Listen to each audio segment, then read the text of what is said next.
T20I tri series में कल की अगर बात करें तो मैच 5 रहा नेपाल वर्सेस नीदरलैंड्स। जी हाँ, अगर हम बात करें बहुत ज़्यादा रिपीटेटिव कहीं ना कहीं अगर हम देखें ये टीमों के बीच में जो मैचेस हैं वो लगने लगे हैं। अभी एक दिन पहले हमने भी आपके सामने ये रखा था, बहुत ही ज़्यादा बोरिंग अब कहीं ना कहीं ये होता जा रहा है। ये तीनों टीमों को लेकर जो सीरीज चल रही है, क्रिकेट वर्ल्ड कप लीग 2 तक बहुत सही था, लेकिन सबसे बड़ा इसमें दिक्कत ये है शेड्यूलिंग का। बिल्कुल शेड्यूलिंग का अभी सुबह आप उठे हैं, एक मैच कंप्लीट हुआ है, आज ही शाम को दूसरा मैच है। तो ये इतनी बड़ी बड़ी टीमें होने के नाते कम से कम बीच में एक आध दिन गैप होना, इतना तो कम से कम एफोर्ड कर पाना चाहिए। 2 मैचों के बाद एक गैप, कम से कम हर 2 मैच के बाद एक दिन का गैप होता, इसलिए और ज्यादा बोरिंग लग रहा है कि एक ही टीम बार बार वही टीमें खेले जा रही हैं।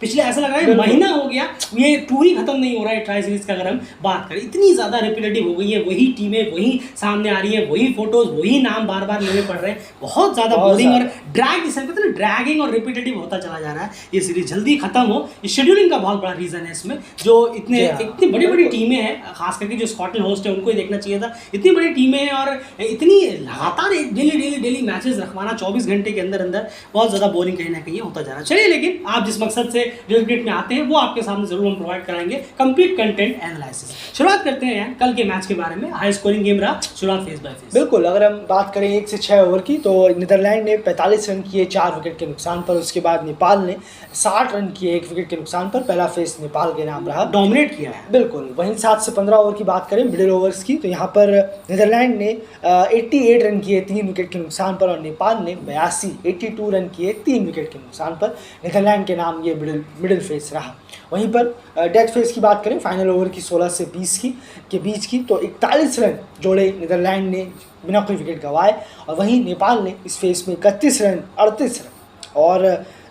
और जोड़े और कोई विकेट गंवाया नहीं। और ये फेस भी और ये मैच भी नेपाल जीतने में कामयाब रहा। बिल्कुल, एक चीज़ आप सोच रहे होंगे कि जो मिड फेस है वो 88 पे 3 नीदरलैंड है, 82 पे 3 नेपाल है, तो फिर वो आखिर नीदरलैंड कैसे जीत गया? इसका सबसे बड़ा रीज़न आपको फेस 1 में नजर आएगा। 45 पर 4 विकेट गंवाने के बाद जो उन्होंने बीच के ओवरों में 88 रन जोड़े सिर्फ 3 विकेट खोकर, ये आपको क्रेडिट देना पड़ेगा कि उन्होंने मिड फेस में बहुत जबरदस्त रिकवरी की कहीं ना कहीं इन कंपेयर टू नेपाल की। अगर हम बात करें, जहां पर नेपाल अच्छे फर्स्ट पावर प्ले के बाद थोड़ा सा डावाडोल हो गया था मिड फेस में, इसीलिए यहाँ पर समझना पड़ेगा आपको क्यों नीदरलैंड को फेस किया है। आगे बढ़ते हैं, यहाँ पर नीदरलैंड्स की बैटिंग डिपार्टमेंट की बात करें तो डेफिनेटली यहाँ पर आप देखें तो 2 मैन शो यहाँ पर ये रहा है। बैटिंग कार्ड्स में नंबर्स कुछ इस तरह से हैं। माइकल लेविट पिछले मैच में 90 के शॉट निकला, इस मैच में शानदार चौतरफा शॉट्स उन्होंने लगाए, 6 चौके 5 छक्कों की मदद से 86 रन किए, लगातार दूसरी 50 उनके बल्ले से निकल कर आए, लेकिन उसके बावजूद किसी से भी यहाँ पर उन्हें हेल्प मिला नहीं। एंड पार्टनरशिप चार्ट की बात करना चाहूंगा,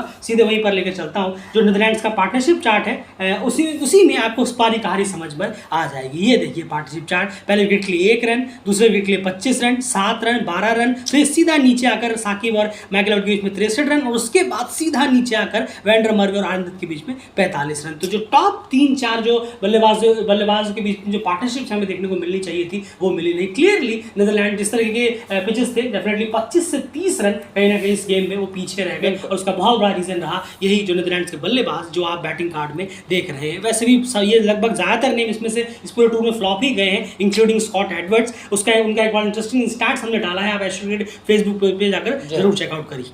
खैर, इससे बुरे हालात थे, 120-25 पर टीम ने अपने लगभग 6-7 विकेट कहीं ना कहीं गंवा दिए थे, लेकिन उसके बाद आकर रियोल्फ वेंडर मर्वे, आनंद ने आकर थोड़ा सा टीम को 150 फिर 175 तक भी पहुंचाने में कामयाबी हासिल की। एंड नेपाल की बॉलिंग, बिल्कुल, अगर हम देखें नेपाल की बॉलिंग तो इतना बेहतर तो नहीं रही, लेकिन फिर भी बॉलर्स ने जो पहले शुरुआत की वो बहुत अच्छा रहा। लेकिन उसके बाद जो डेथ फेस में आके जो थोड़ी गड़बड़ी देखी जाती है नेपाल की बॉलिंग में अक्सर, वो फिर से कल देखने को मिली फिर। बिल्कुल, लेकिन बॉलर्स ने शुरुआत बहुत अच्छी की, काफ़ी पकड़ मैच में रखा हुआ था। शुरू में 12, 13, 14 ओवर तक काफ़ी अच्छा पकड़ रखा था, लेकिन उसके बाद जो बल्लेबाज ने, खासकर मर्वे और आनंद ने और माइकल लेविट ने जिस तरीके की बल्लेबाजी की, उसका तोड़ नहीं निकाल पाए बॉलर्स और काफ़ी ज़्यादा खर्चीले रहे। और दीपेंद्र सिंह ऐरी ने जो लाइन रखी वो बहुत अच्छी थी, काफ़ी ज़्यादा फुल, काफ़ी ज़्यादा ऑफ साइड के थोड़ा बाहर, थोड़ा सा बिल्कुल ब्लॉक स्पॉट पे डालने की कोशिश कर रहे थे, यॉर्कर टाइप बॉल डालने की कोशिश कर रहे थे दीपेंद्र। कुछ बॉलें पड़ी, कुछ बॉलें नहीं पड़ी, लेकिन जो साथी बॉलर्स थे उन्होंने थोड़े से ज़्यादा रन ज़रूर खर्च कर दिए, लेकिन फिर भी इतना नहीं किया जितना इस पिच से और ज़्यादा लिया जा सकता था नीदरलैंड के बल्लेबाजों द्वारा, और ज़्यादा रन बनाए जा सकते थे, लेकिन फिर भी नेपाल ने थोड़ा सा चेक कम और हो सकता था, लेकिन कोशिश की कि इतना भी ज़्यादा ना हो जाए कि आउट ऑफ हैंड हो जाए। बिल्कुल सही कहा, 20 से 25 रन नीदरलैंड जो है वो कम रह गया, इसमें कोई दरार नहीं है। कम से कम 25 रन और यहाँ पर वो इजीली जोड़ सकता था, उनके बल्लेबाज जो है वो वर्क कर पाते, लेकिन हमें ये भी कह देना पड़ेगा कि 15 से 20 रन नेपाल और ज़्यादा रोक सकता था। बात करें जिस तरह से रन कहीं ना कहीं फ्लो किए, खास करके जब मरवे और आर्यन दत्त रन कर रहे थे उस फेस में अगर हम बात करें तो। खैर चलिए, उसके बाद अब यहाँ पर अगर हम देखें नेपाल की बल्लेबाजी में पहुँचने से पहले एक स्टैट्स नंबर आपको बता देते हैं इस मैच से रिलेटेड, जो नंबर ऑफ स्टैट्स हैं अगर आप वो देखें तो यहाँ पर ये है। जी हाँ, तो कुछ स्टैट्स आपको बता दें, जो लेफ्ट हैंड में आप देख रहे हैं वो है नीदरलैंड्स, और जो राइट हैंड में देख रहे हैं आप वो है नेपाल। यानी सिक्सेस की बात करें तो 7 सिक्सेस नीदरलैंड ने लगाए और 5 सिक्सेस नेपाल ने इस मैच में। 15 चौके नीदरलैंड ने, 12 चौके नेपाल ने। 102 रन जो है वो बाउंड्री से बनाए हैं नीदरलैंड्स ने इस मैच में। 78 रन जो है वो नेपाल ने बनाए। 38% डॉट बॉल्स रहा नीदरलैंड्स का और 25% डॉट बॉल रहा नेपाल का। ये काफ़ी शानदार रहा, जो नेपाल ने बहुत कम डॉट बॉल्स यहाँ पर खेली है इस चेज में। 175 के ऊपर में चेज में ये फैंटास्टिक डॉट बॉल्स परसेंटेज कहीं ना कहीं हो जाते हैं। एक्स्ट्राज कंसीडर्ड, नीदरलैंड ने 7 रन एक्स्ट्रा में कंसीडर किए और नेपाल ने 9 कंसीडर किए। ये कुछ नंबर्स जो इस मैच से रिलेटेड आपके सामने हमें प्रेजेंट करने थे। उसके बाद आगे बढ़ते हैं। अब यहाँ पर बल्लेबाजी की यहाँ पर अगर बात करें, जब चेस करने के लिए नेपाल यहाँ पर आया तो एक अच्छा सा टोटल था, 250 के आसपास टोटल था, तो एक अच्छी शुरुआत आपको टीम को जरूरत थी। डेफिनेटली वो शुरुआत मिली नहीं एज अ ओपनिंग यूनिट। फिर से अगर हम देखें, आसिफ शेख इस बार 6 गेंदों में 7 रन बनाकर आउट हो गए। डेफिनेटली, और वैसे कि पहले हमने कहा आसिफ शेख का ये टूर और द नाइटमेयर टूर कहीं ना कहीं उनके लिए गया है। एक जो सबसे बड़ा पूरी सीरीज खत्म होने को आगे, पूरा टूर खत्म होने का आ गया, एक जो क्वेश्चन का जवाब है, 2-3 क्वेश्चन और है, लेकिन एक जो क्वेश्चन का जवाब है वो नेपाल इस दौरे से भी लेकर नहीं जा पाया, वो है ओपनिंग पेयर। उन्होंने लोकेश बाम को ट्राई किया, उन्होंने अनिल शाह को लेकर आए, वो आसिफ शेख के साथ गए, लेकिन कोई भी ओपनिंग पेयर यहाँ पर सक्सेसफुल नहीं हुआ। पेयर की बात कर रहे हैं, याद रखिएगा, पेयर, किसी इंडिविजुअल प्लेयर की नहीं। ओपनिंग पेयर अभी भी एक बहुत बड़ा सरदर्द टीम के लिए जुड़ा हुआ है। अगर हम बात करें इस दौरे में भी बिल्कुल भी ओपनिंग पेयर्स काम नहीं आए। उसके बाद यहाँ पर कुशल भुरतल की इनिंग की मैं बात करना चाहूँगा। उससे पहले, बाकी आगे बढ़ने से पहले, तो कुशल भुरतल की जो शॉट्स रहे हैं, उसका जो कंट्रोल रहा है यार, वो कमाल का रहा है। बिल्कुल, ये चार्ट क्लियरली दिखा रहा है 84% कंट्रोल शॉट्स। बहुत ही अच्छी इनिंग उनकी रही है, और बहुत थोड़ा जाने की कोशिश कर रहे थे वो कि इनिंग के साथ थोड़ा चलते जाएं। इस तरीके की इनिंग उनकी रही है कि ऐसा नहीं कि हाँ 6-7 ओवर में इधर उधर मारूंगा, पूरा ख़त्म कर दूंगा मैच, इस तरीके से नहीं। थोड़ा कोशिश कर रहे थे वो कि इनिंग के साथ थोड़ा जाएं। कुछ बॉलों में दिक्कत हुई, लेकिन कुछ बॉलें उन्होंने सोची समझी और फिर बाउंड्रीज के साथ इतना ज़्यादा फ्लो में बहे नहीं कि एक चौका लगा दिया तो फिर से एक और ट्राई करने को जाते हैं। इसलिए हमें ये 84% जो कंट्रोल दिख रहा है यार, ये इसका रीज़न ये भी बहुत ज़्यादा है कि वो इनिंग के साथ जा रहे थे। चलिए, ओवर हो रहे हैं, बीत रहे हैं, बॉलें जा रही हैं, मैं भी अब चलता हूँ, इनिंग खेलता जाता हूँ, और फिर काफ़ी अच्छी इनिंग रही। कट शॉट्स भी आए बहुत अच्छे, बिल्कुल बहुत ही अच्छे लगाए हैं और बहुत शानदार इनिंग रही। ये पाई चार्ट भी हमें बता रहा है कि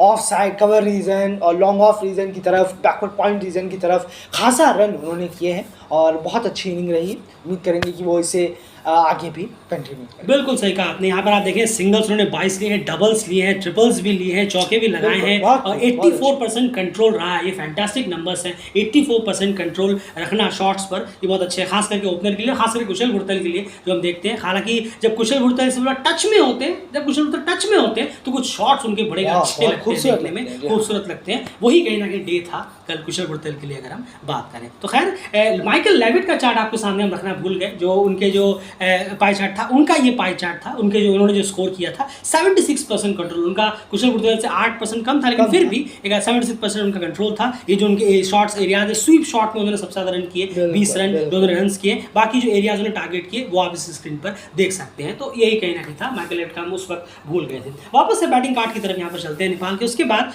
भीम शार किया, उन्होंने भी एक तेजी दिखाई इनिंग में, पता था कि बड़ा स्कोर है, मैं ज़्यादा देर तक रुक नहीं सकता, उन्होंने तेजी दिखाई। 16 गेंदों में 27 रन किए। आज भीम और आरिफ को यहाँ पर मौका मिला। रोहित पौडेल डेफिनेटली अभी भी उनका ये फ्लॉप टूर जारी है। स्कॉट एडवर्ड्स की तरफ उनका भी ये टूर बहुत ही खराब गया है। महज 5 रन बनाए हैं 7 गेंदों में। उनकी कप्तानी में इस बार टीम ने बड़ा अच्छा किया, लेकिन वो एज अ प्लेयर अच्छा नहीं कर पाया। उसके बाद आए आरिफ शेख, इन्होंने तो धमाका ही कर दिया आने के बाद। महज 7-8 गेंदों में ही 20-22 रन लगा दिए थे उन्होंने, 2 सिक्सेस 2 चौके, जबरदस्त शुरुआत कर दी। सारा रिक्वायर्ड रन रेट जो था वो लेकर वो बहुत ही 7, 7.5, 8 पर, कहीं ना कहीं 8.5 पर लेकर आ गए और सारा मेन जो काम था वो इन दोनों ने कहीं ना कहीं फिनिश कर दिया। कुशल भुरतैल ने, भीम शार्की ने और आरिफ ने आकर जो तेजी दिखाया, देखिए 170 की स्ट्राइक रेट से उन्होंने बल्लेबाजी की है। हालांकि जब शुरुआत उन्होंने की थी 7-8 गेंदों में तो 200 से ऊपर की स्ट्राइक रेट थी, वो धीरे धीरे उन्होंने लेकर आए। फिर बचा कुचा काम दीपेंद्र और लोकेश बाम ने आकर 2-2 सिक्सेस लगाकर कंप्लीट कर दिया। हालांकि लोकेश बाम को ऊपर ट्राई किया गया था, वो दोनों बार फेल जरूर हुए थे, लेकिन यहाँ पर उन दोनों से लगा ये मैच आसानी से कहीं ना कहीं कंफर्टेबली चेस करने में टीम कामयाब है। शुरुआत अच्छी मिली, मिड में भीम शार्की और आरिफ का सपोर्ट मिला और नीचे आकर दीपेंद्र और लोकेश ने बचा कुचा काम कंप्लीट किया। एक परफेक्ट अच्छा खासा चेज हमें यहाँ पर देखने को मिला। नीदरलैंड्स की बॉलिंग की बात कर लीजिए। ज़रूर, इतनी खास तो खैर बॉलिंग रही नहीं है और फिर से आर्लेंडर और मरवे ने थोड़ी कोशिश ज़रूर की, थोड़ी टाइट लाइंस डालने की, थोड़ा सा प्रेशर बनाने की, लेकिन कोई खासा असर पड़ा नहीं। जिस तरीके की इनिंग, फैंटास्टिक इनिंग जैसे कुशल भुरतैल ने खेली है और जो थोड़ा सा प्रेशर रिलीज़ किया भीम शार्की ने भी छोटी सी इनिंग के दौरान, आरिफ की इनिंग के दौरान तो आते अटैक कर दिया। बिल्कुल, तो इससे थोड़ा सा और ज़्यादा प्रेशर बढ़ा कि नीदरलैंड्स थोड़ा सा डगमगाया अपने प्लान पर, अपने थोड़ा सा लाइन और लेंथ पर। ये होता है जब आप हिटिंग करते हैं तो बॉलर्स के पास कोई इतना प्लान वापस से इतनी जल्दी बनाने का वक्त नहीं मिलता है। तो ये चीज़ नेपाल के बल्लेबाजों ने बहुत खूबसूरत तरीके से की कि उन्होंने जो तेज़ी दिखाई और तेज़ी में भी एक क्लीन हिट जो लगाए, इससे जो बॉलर्स हैं नीदरलैंड के वो थोड़ा सा बहुत ज़्यादा प्रेशर में आए, बैकफुट में आए और विकेट्स भी नहीं मिले। पार्टनरशिप भी एक अच्छी हुई उनके नेपाल के बल्लेबाजों के बीच और बॉलर्स का फिर से एक और ख़राब परफॉर्मेंस रहा नीदरलैंड का। इस पूरे टूर में बॉलिंग इतनी बेहतर तो रही नहीं है, लेकिन एक और परफॉर्मेंस जो बिल्कुल भी अब एवरेज नहीं, बिलो एवरेज आप कहें तो बिल्कुल सही होगा। मैच इस पर थोड़ा सा और ज़्यादा बॉलिंग की तरफ से एफर्ट होता, लेकिन बल्लेबाजों से हम कुछ नहीं ले सकते। नेपाल के बल्लेबाज जिस तरीके से खेले हैं वो बहुत ही बेहतरीन है। बिल्कुल सही कहा आपने कि बहुत ज़्यादा एफर्ट्स की ज़रूरत थी, क्योंकि 175 रन फिर भी बॉलर्स के पास थे, लेकिन कुछ भी हमें खासा बॉलर्स की तरफ से एफर्ट नजर नहीं आया। तो बल्लेबाजों में तो फिर भी थोड़ा बहुत कंट्रीब्यूशन दिया, भले एक का हो, नीचे आकर हो, लेकिन बॉलरों का डेफिनेटली 175 पे से महंगा 4 विकेट सामने टीम के गिरा पाए, वो भी 4 विकेटों में इतनी लेट गिरे कि मैच वो हाथ से फिसलता ही चला गया। और यही एनालाइज कहीं ना कहीं रहा और इसी जीत के साथ नेपाल जो है वो नंबर 1 पोजीशन पर काबिज हो गया। अभी एक मैच बचा हुआ है, नेपाल वर्सेस स्कॉटलैंड, सीधे वो डिसाइडर है, जो मैच जीतेगा वो कहीं ना कहीं इस ट्राई सीरीज का विनर भी कहीं ना कहीं हो जाएगा। आज ही शाम को वो फिर से मैच देखिए आप, फिर से वही हम कह रहे थे शेड्यूलिंग की जहाँ तक बात करें। खैर चलिए, फाइनली आखिर ये टूर कंप्लीट होगा। ऐसा लग रहा था कि महीने से चल रहा है, फाइनली कंप्लीट होगा। फिलहाल इस वीडियो में इतना ही। बने रहिए डेली चैनल को सब्सक्राइब जरूर करते हुए जाइए। लगातार एनालिसिस और सारी अपडेट्स आपके सामने हम प्रेजेंट करते रहते हैं। फेसबुक पेज को जाकर अभी फॉलो करें।